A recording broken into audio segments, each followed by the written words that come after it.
দেখুন, আমি প্রথমেই বলি যে এই যে অভিষেক বন্দ্যোপাধ্যায়ের নাম উঠে আসছে, সেই অভিষেক বন্দ্যোপাধ্যায় নিশ্চিতভাবে এই এতটাই প্রভাবশালী যে 15 কোটি টাকা চাইতে পারেন।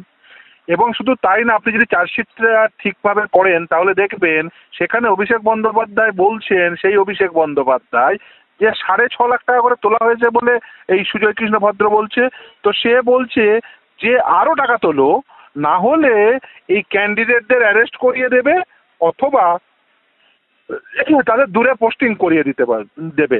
তার মানে সেই অভিষেক বন্দ্যোপাধ্যায়ের এই ক্ষমতা রয়েছে, তিনি অ্যারেস্ট করিয়ে দিতে পারেন, তিনি দূরে পোস্টিং করাতে পারেন। এই অভিষেক বন্দ্যোপাধ্যায়, এই যে দূরে পোস্টিং করানো অভিষেক বন্দ্যোপাধ্যায়, করতে সক্ষম হওয়া অভিষেক বন্দ্যোপাধ্যায়, বা যে অভিষেক বন্দ্যোপাধ্যায় দূরে পোস্টিং করাতে পারেন, আমি দাবি করছি প্রথম সেই দূরে পোস্টিং করানো অভিষেক বন্দ্যোপাধ্যায়কে, যার এই ক্ষমতা রয়েছে এবং যার এই ক্ষমতা রয়েছে যে ক্যান্ডিডেটরা তার থেকে বেশি টাকা না দিলে অ্যারেস্ট করিয়ে দেওয়ার, সেই অভিষেক বন্দ্যোপাধ্যায়কে কাস্টাডিতে নিয়ে ইমিডিয়েট সিবিআই তদন্ত শুরু করুক। না হলে কিন্তু তিনি এতটাই প্রভাবশালী, তিনি একজন ক্যান্ডিডেটকে অ্যারেস্ট করিয়ে দিতে পারেন, তাকে দূরে পোস্টিং করিয়ে দিতে পারেন। তার মানে বুঝতে পারছেন তিনি কতটা প্রভাবশালী। ফলে এই অবস্থায় দাঁড়িয়ে আমি মনে করি ইমিডিয়েট তাকে কাস্টাডিতে নিয়ে, সেই অভিষেক বন্দ্যোপাধ্যায়কে কাস্টাডিতে নিয়ে তদন্ত করা উচিত এবং এই তদন্ত অতি দ্রুত শেষ করা উচিত এবং যারা অযোগ্য চাকরি পেয়েছেন তাদের আইডেন্টিফাই করা উচিত। তা যদি না হয়, এই অভিষেক বন্দ্যোপাধ্যায় যিনি এতটা প্রভাবশালী, তিনি দূরে পোস্টিং করিয়ে দিতে পারেন, অ্যারেস্ট করিয়ে দিতে পারেন, তিনি যে কোনো সময় এভিডেন্স ট্যাম্পার করিয়েও দিতে পারবেন, তিনি যে কোনো সময় উইটনেসদের ভয়ও দেখাতে পারবেন।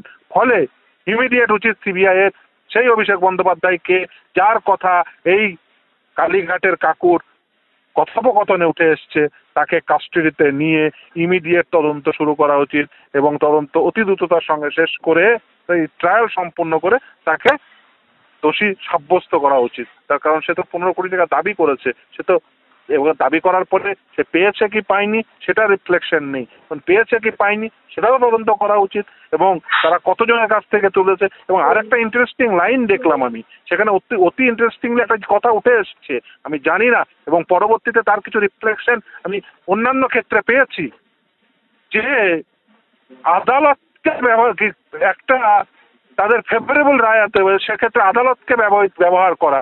এখন সেই ক্ষেত্রে অন্যান্য কি কি কি কি ভূমিকা রয়েছে, তার কারণ পরবর্তীতে বেশ কিছু জায়গায় দেখা গেছে যে আদালতকে ব্যবহার করে অ্যাপয়েন্টমেন্ট, সেটা কেন, কি পারপাসে, কিভাবে, এরও তদন্ত হওয়া উচিত। আমি একটা প্রশ্ন করব, সিবিআই এর যে দাবি অডিও জনৈক অভিষেক বন্দ্যোপাধ্যায়ের নাম শোনা গিয়েছে, কিন্তু কে সেই অভিষেক, কি তার পরিচয়, সে বিষয়ে কিছু উল্লেখ নেই 28 পাতার চার্জশিটে। কি বলবেন? দেখুন, অভিষেক ব্যানার্জি কে, এই অভিষেক ব্যানার্জি, এটা জানার জন্য আপনার খুব বেশি রিসার্চ করার প্রয়োজন নেই। ইডির একটা প্রেস রিলিজ দেখবেন তাহলেই বুঝতে পারবেন। একজন আইনজীবীর বক্তব্য দেখবে, সেই আইনজীবীর মক্কেল কোন অভিষেক ব্যানার্জি, তাহলেই বুঝতে পারবে। আইনজীবীকে জিজ্ঞাসা করুন না যে কোন অভিষেক ব্যানার্জি। আমি খুবই স্পেসিফিক একটা প্রশ্ন করবো, যে সিবিআই এর চার্জশিটের যে 12 নম্বর পাতায় লেখা হয়েছে যে ওই অডিও ক্লিপের কথোপকথনে সুজয় কৃষ্ণ ভদ্রকে রীতিমতো বলতে শোনা গেছে যে 15 কোটি টাকা দাবি করেছিলেন, এই সমস্ত বিষয়। কিন্তু ইতিমধ্যেই ডায়মন্ড হারবারের তৃণমূল কংগ্রেসের সেনাপতি অভিষেক বন্দ্যোপাধ্যায় তথা ডায়মন্ড হারবারের নির্বাচিত সাংসদ, তার আইনজীবী সঞ্জয় বসু, তিনি একদম বিবৃতি দিয়েছেন যে সিবিআই তার মক্কেলের ভাবমূর্তি নষ্ট করার চক্রান্ত করছে, যা থেকে এই সম্ভাবনার অবকাশ তৈরি হচ্ছে যে চার্জশিটে যে জনৈক অভিষেক বন্দ্যোপাধ্যায়ের শুধু নামটুকু লেখা রয়েছে, তিনি তৃণমূলের সর্বভারতীয় সাধারণ সম্পাদক এবং 3 বারের লোকসভা সাংসদ অভিষেক বন্দ্যোপাধ্যায়, যেটার স্পষ্টতা কোথায়? কারণ তিনি তো বারংবার তদন্তে সহায়তা করেছেন, বারংবার, তারপরেও কিভাবে বলছেন আপনারা?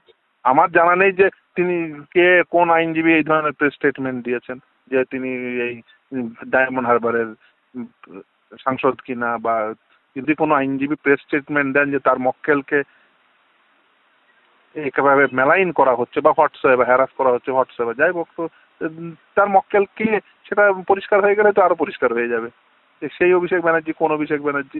কিন্তু ইডির প্রেস রিলিজে অভিষেক ব্যানার্জি এমপি ছিল লেখা ছিল। ফলে এই যে সোমেন নন্দীর মামলায় যে তদন্ত ইডি করেছিল সেখানে এমপি অভিষেক বন্দ্যোপাধ্যায় ছিল, এবং সিবিআই এর থার্ড চার্জশিটে উল্লেখ করা অভিষেক ব্যানার্জি কে, সেটা এখন পর্যন্ত কেউ বুঝতে পারছেন না। আমি আশা করব কিন্তু একটা জিনিস অবশ্যই বোঝা যাচ্ছে সিবিআই চার্জশিট থেকে, সেই অভিষেক বন্দ্যোপাধ্যায় এতটাই প্রভাবশালী যে যে কোনো ব্যক্তিকে সে দূরে পোস্টিং করিয়ে দিতে পারে, অ্যারেস্ট করিয়ে দিতে পারে, 15 কোটি টাকা সুজয় কৃষ্ণ ভদ্রের কাছ থেকে দাবি করতে পারে।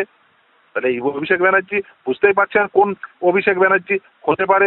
অতি প্রভাবশালী অভিষেক ব্যানার্জি হবেন, সেটাই স্বাভাবিক। এখন এই রাজ্যে অতি প্রভাবশালী অভিষেক ব্যানার্জিকে আপনি সবাই মিলে একবার খোঁজ করি না। এই 15 কোটি টাকা চাওয়া অভিষেক ব্যানার্জিকে, যে দূরে পোস্টিং করিয়ে দেওয়ার অভিষেক ব্যানার্জিকে, অ্যারেস্ট করিয়ে দেওয়ার অভিষেক ব্যানার্জিকে, তাহলেই তো পরিষ্কার হয়ে যাবে যে কে এই অভিষেক ব্যানার্জি। এবং ওই যে আইনজীবী ওই প্রেস স্টেটমেন্ট দিয়েছেন তার মক্কেলকে, তাহলেই পরিষ্কার হয়ে যাবে। আমার শেষ দুটো প্রশ্ন। আপনি একটু আগেই বললেন যে সিবিআই চার্জশিটে অভিষেক তবে আমি একটা কথা বন্দ্যোপাধ্যায়, অবশ্যই মনে করি, এই যার ক্ষমতা রয়েছে তাকে অবশ্যই কাস্টাডিতে নেওয়া উচিত। সিবিআই এর এটাই তো তদন্ত করা উচিত। কালীঘাটের কাকুর বিবৃতিতে উঠে আসা অভিষেক ব্যানার্জির যার এই ক্ষমতা রয়েছে বা আদৌ ক্ষমতা রয়েছে কিনা, নাকি সেটা শুধুমাত্র হাওয়া ছিল, তা সেটারই তদন্ত করা উচিত। চার্জশিটে অভিষেক বন্দ্যোপাধ্যায়ের পাশে এমপি লেখা ছিল, ব্যাপারটা যদি একটু এটা লেখা ছিল ইডির প্রেস রিলিজে। দুটো জিনিস আলাদা। সিবিআই ইডি গুলিয়ে ফেলবেন না। সোমেন নন্দীর মামলায় সিবিআই তদন্তের নির্দেশ হওয়ার পরে যেমন সিবিআই তদন্ত করে, সিবিআই ক্রিমিনালিটির তদন্ত করে, আর ইডি তদন্ত করে টাকা পয়সা, মানি ট্রেলের। ইডির প্রেস রিলিজের নাম ছিল অভিষেক ব্যানার্জি কমা দিয়ে এমপি অভিষেক ব্যানার্জির কথা ইডির প্রেস রিলিজে ছিল। সিবিআই চার্জশিটে, থার্ড চার্জশিটে অভিষেক ব্যানার্জি লেখা আছে। এমপি না এমপি নয়, নাকি তৃণমূল কংগ্রেসের নেতা, নাকি নেতা নয়, না ব্যবসায়ী, না খেলোয়াড়, কিচ্ছু লেখা নেই, শুধু অভিষেক ব্যানার্জির কথা লেখা আছে। আমি এই প্রসঙ্গে একটা প্রশ্ন করবো ফিরদৌস, একদম এই সংবাদে আমি মনে করি সিবিআই সুযোগ রয়েছে ফোর্থ চার্জশিটে এই উঠে আসা অভিষেক ব্যানার্জির তাকে অ্যাকিউজ করার এই সুযোগ রয়েছে। সিবিআই যদি সঠিক তদন্ত করেন এবং এই যে অতি প্রভাবশালী অভিষেক ব্যানার্জি কে, তিনি যদি অ্যাকিউজ হন, তাকে অ্যাকিউজ করার সুযোগ রয়েছে। আমি এক্ষেত্রে এই প্রশ্নটাই সংশ্লিষ্ট করব একদম শেষে, যে এই সংবাদ সামনে আসার পরেই সিবিআই চার্জশিটের বক্তব্য জেনে তৃণমূলের সর্বভারতীয় সাধারণ সম্পাদকের তরফে পাল্টা অভিযোগ করা হয়েছে, যে আমি কোটানকোট বলবো, তার তরফে অভিযোগ করা হয়েছে যে ইডি কে কাজে লাগিয়ে ব্যর্থ হওয়ার পরে একটি রাজনৈতিক শক্তি সিবিআই এর দিকে ঝুঁকেছে, স্বার্থ চরিতার্থ করার জন্য কেন্দ্রীয় সংস্থাগুলির অপব্যবহার করা হচ্ছে, এবং সংশ্লিষ্ট চার্জশিটে প্রমাণের স্পষ্ট অভাব থাকা সত্ত্বেও সন্দেহ অভিষেককে নিয়ে তৈরি করার একটি মরিয়া। দেখুন, লিপস অ্যান্ড বাউন্সের কথাটা আগেই উঠে এসছে। লিপস অ্যান্ড বাউন্সের সিইও কে? লিপস অ্যান্ড বাউন্সের কথা আগে উঠে এসছে। লিপস অ্যান্ড বাউন্সের সিইও অভিষেক বন্দ্যোপাধ্যায়, এমপি অভিষেক ব্যানার্জি। তো লিপস অ্যান্ড বাউন্সের কথা আবার এই আছে। দেখুন, লিপস অ্যান্ড বাউন্সের কথা উঠে এসছে। লিপস অ্যান্ড বাউন্সের মাধ্যম দিয়ে পয়সা সাইফন করার কথা উঠে এসছে, তার সিইও অভিষেক ব্যানার্জি। এসব বললে লাভ আছে? আমি আপনার কথা সূত্র ধরেই বলবো, অভিষেক বন্দ্যোপাধ্যায়ের আইনজীবী সঞ্জয় বসু তিনি বিবৃতি দিয়ে জানিয়েছেন, এই অভিষেক বন্দ্যোপাধ্যায় বলে লাভ নেই। আসল লোকটাকে ধরতে হবে, সে এই সমস্ত কিছুর মাথা মমতা ব্যানার্জি। আপনি শুনলে অবাক হয়ে যাবেন, গোটা রাজ্য জুড়ে ডিপিএসসি নেই বর্তমানে। এই প্রাথমিক শিক্ষক নিয়োগ দুর্নীতি তো গোটা রাজ্য জুড়ে 2015 সাল থেকে কোনো ডিপিএসসি নেই। করে না, কারণ ডিপিএসসি একটা ডেমোক্রেটিক সেট আপ। এখানে ইলেক্টেড টিচার থাকলে 2 নম্বরই করতে পারবে না। শুধু একটা নিজের দলের এমএলএ চেয়ারম্যান করেছে ডিপিএসসি গুলো। না হলে কি করেছে, ওদের দলকে, ওদের দলের নেতা, শিক্ষক নেতা, অমুক তমুক, তাদেরকে সব বসিয়ে দিয়েছে চেয়ারম্যান করে। এবার তাদের মাধ্যম দিয়ে হিউজ দুর্নীতি করছে। কখনো এটা করে দুর্নীতি করছে এই যে আদালতের মাধ্যম দিয়ে, এই যে ফেভারেবল রায় বের করে না। এর চাপকার আবার নতুন করে খুলবে, দেখবেন। আমি বলছি আবার খুলবে।